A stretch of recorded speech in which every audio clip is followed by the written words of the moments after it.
Coucou bien-aimé de Dieu, je t'apporte les petites astuces pour ta guérison en quelques minutes. Voilà, bien-aimé, ta guérison dépend de ta foi. Est-ce que tu sais ça? Ta guérison est entre tes mains, comme ça. Quelque chose a attiré mon attention ces 2 jours-là. Je lis souvent ça, mais je n'ai jamais prêté trop d'attention.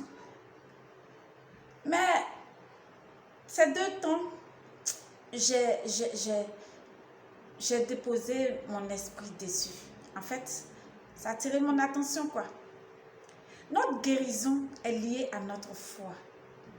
Tu n'as pas besoin qu'on t'impose tout le temps les mains. Tu n'as pas besoin qu'on prie tout le temps pour toi parce que toi-même, là, tu peux le faire. Et puis Dieu agit. Regarde un peu le centenier. Il a exprimé sa foi. Il a exprimé sa foi en affirmant que Jésus est capable de guérir son serviteur. Son serviteur. Il n'était pas devant Jésus avec son serviteur. Mais lui seul, il était venu. Il a laissé le serviteur malade à la maison. Et puis il est venu voir Jésus. Il a affirmé. Il a parlé de par sa bouche.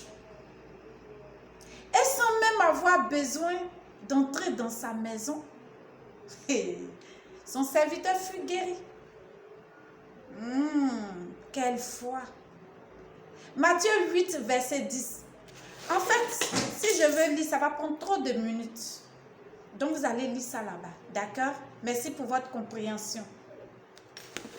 Jésus lui-même a admiré la foi de cet homme. Jésus dit au verset 13, « Rentre chez toi, qu'il te soit fait selon ta foi. » Voyez-vous ça? Ça m'a plu, quoi. Ça nous montre que ce que tu veux, ce que tu penses, ce que tu crois, dur comme fer, c'est ça qui t'arrive. Ta foi est nécessaire pour ta guérison. Bien-aimé, est-ce que tu m'entends? Ta foi est notre. La foi est notre manière de coopérer à l'œuvre de guérison de Jésus-Christ de Nazareth. Oui. Va voir ça dans Luc 9, verset 1 à 2. Luc 9, verset 1 à 2. Adapte ton aptitude mentale au modèle de pensée de Dieu. Utilise les techniques de la foi. Par exemple, les techniques de la foi. Exemple, libère-toi de tout ressentiment. N'en veux à personne. Aie la force de réfléchir.